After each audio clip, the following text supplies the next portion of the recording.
It was late afternoon, and I'd left Berwick behind with the sort of urgency normally reserved for people who've forgotten to turn the oven off.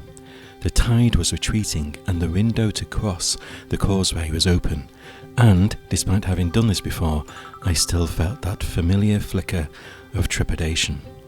My son, now 28, still remembers our first visit together about 20 years ago, mostly because his dad spent the entire crossing muttering about water levels, escape routes, and whether the car could float. Today, though, the road was clear, the sun was still holding on, and Lindisfarne was waiting. Time to see what the island looks like when most of the tourists have already fled back to the mainland. Apparently, if you get stuck, you can make your way to these essentially seats, and you can just sit on them, and it'll keep you above the tide and safe until you get rescued. I'm not quite sure where they are. Here might be one here. So as we're plodding along, we've got some people on foot on the left hand side. No, that's just a sign. Oh, there it is. It's over to the... Oh, it's like a little deck. Sorry, you can't see that. The actual road is bone dry. Doesn't look as though the water's just left, you know. Look at that, though. Isn't that beautiful? I hope you're enjoying this.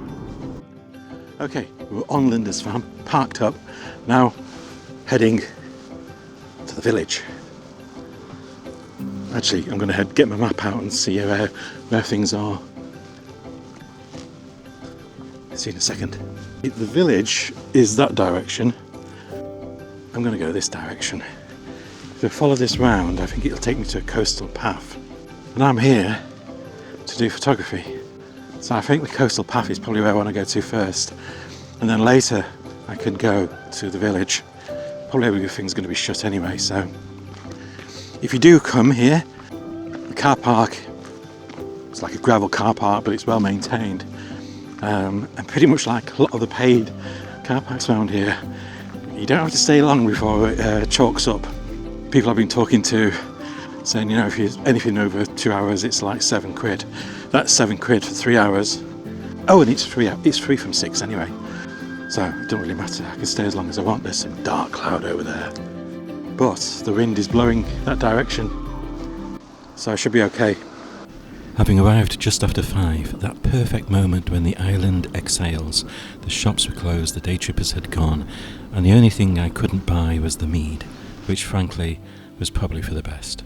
With the sun beginning to descend and a cool breeze settling in, I zipped up the puffer jacket and headed from the car park towards the coast. The island felt calm, almost relieved to have a bit of peace.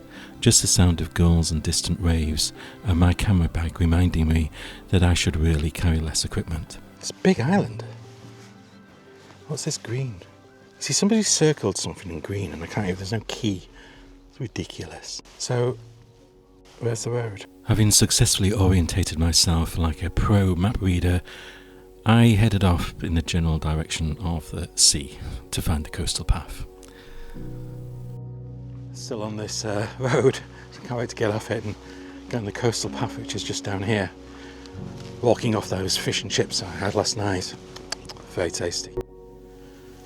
So my first shot is these poles over here. We'll just see if you can actually see them. It's bright because the sun is nearly directly opposite, above them, sorry I should say.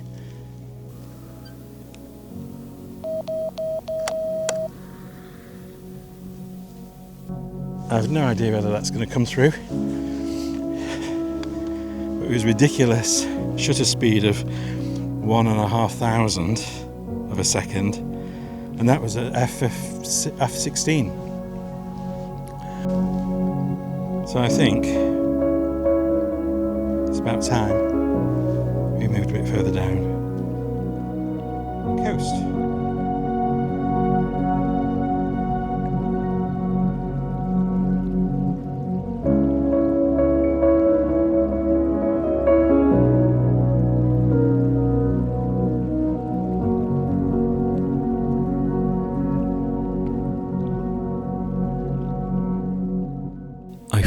coastal path south, skirting the edge of the basin. It's a peaceful stretch, open views, soft light, and that unmistakable Lindisfarne mix of sea, air and history. The island has a way of slowing you down. Even with the cooling breeze and the day edging towards dusk, it felt like the perfect time to wander, take in the landscape and enjoy the quiet before heading into the village. It's an absolutely gorgeous coastal path here on Lindisfarne. It's so peaceful. I don't know how busy it is during the day, but the way the coastal tides work, the tide has come down and this is now sort of evening. It's 5:30 now.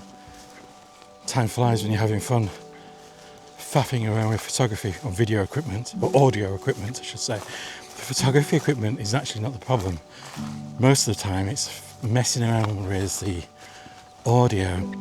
So the causeway for the road runs along that bank, but just before it, and what I've just taken a photo of, are these poles.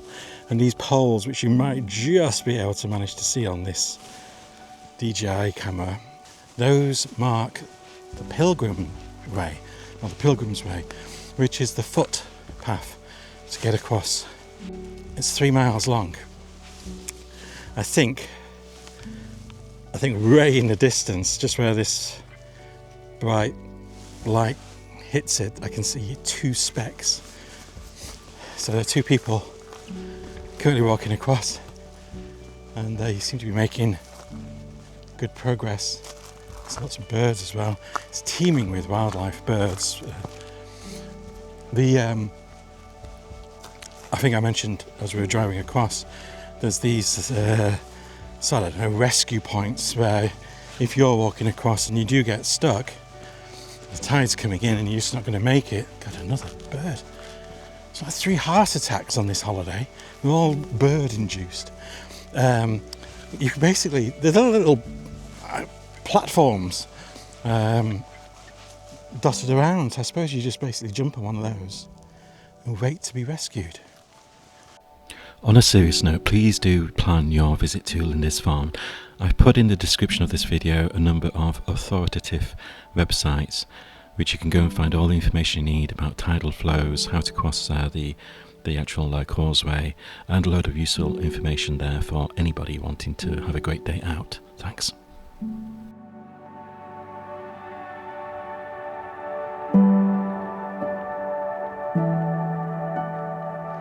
So we're on the inner side of the island, Holy Island. Mainland's over there, and this bit is called the Basin. There's a village on the island, lucky them, and over there is the water tower. Now I don't know whether that's still in operation. It does look a wee bit old, but it could be still in operation, or for cattle. It's actually a modern clean water storage facility for the island. We're heading to the south part of the island where the actual village is. So I'm guessing it's just going to be a bit further around the bend. There's even a rhinery. I suspect all of the amenities will be closed by now. I'm guessing if I felt in the mood, I could climb down to the beach using this rope.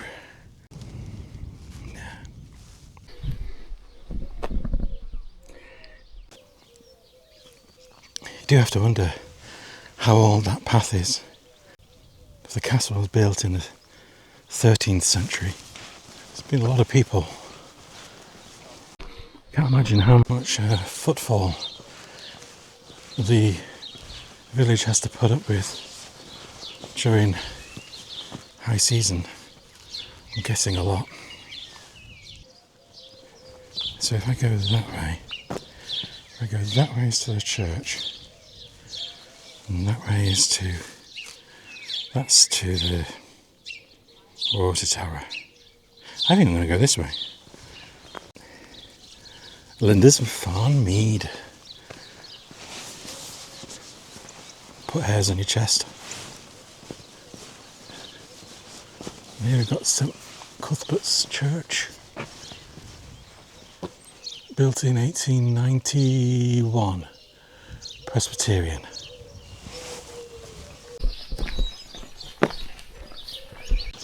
So we have another church. And then it looks promising. I think we've got access back down to the coastal path. So here's the church.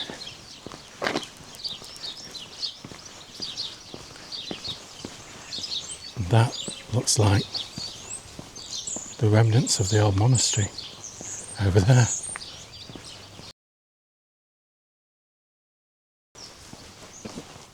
So we've got a ruin here and a ruin over there, and I don't know how you access it.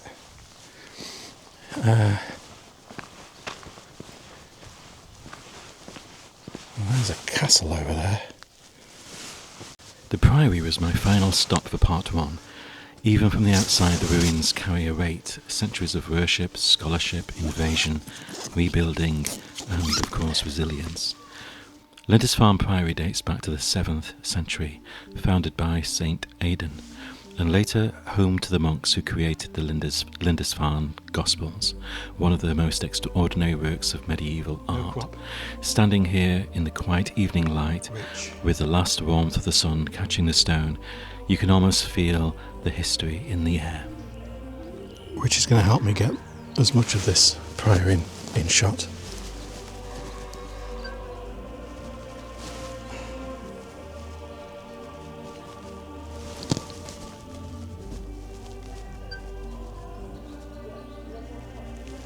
F11, 100 ISO, 125th. Wouldn't it be better if they had a list then? Yeah, I think that.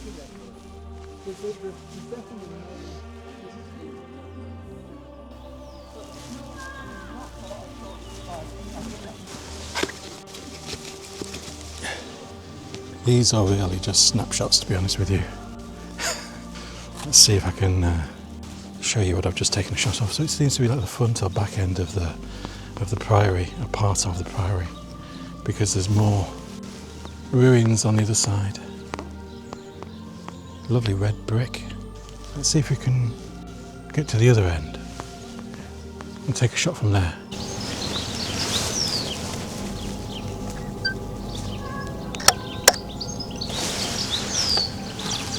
Again, I'm not going to pretend that I'm some expert of this area, I'm not at all. It's interesting to read some of the information. King Oswald of Northumbria, AD 634 to 642, that was his reign. So he reigned for 8 years. He sought to spread the Christian faith in his kingdom. In 635 he granted the island of Lindisfarne to Aidan, a monk.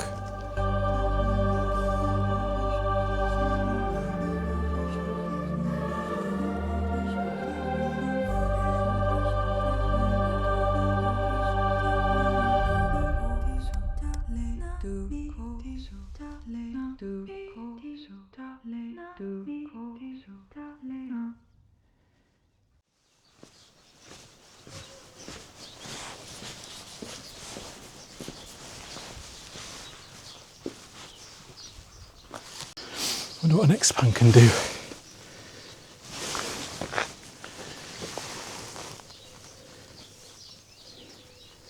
Apparently it can do a lot.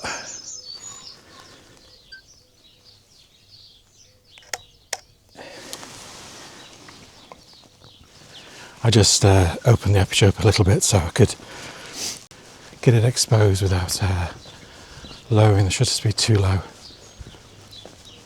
I think I'm heading over there. Lindisfarne Priory didn't simply fade away. It was shut down with the same bureaucratic efficiency that Henry VIII applied to monasteries across England. After centuries of worship, scholarship, and occasionally Viking interruptions, the priory met its end in the 1530s during the dissolution of the monasteries. The monks were forced to leave, the buildings were stripped, and the great religious community that had once produced the Lindisfarne Gospels was reduced to ruins, almost overnight.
It's rather unfair because there's an absolutely gorgeous smell of fish and chips coming from somewhere, and I had fish and chips last night, so I can't have it twice.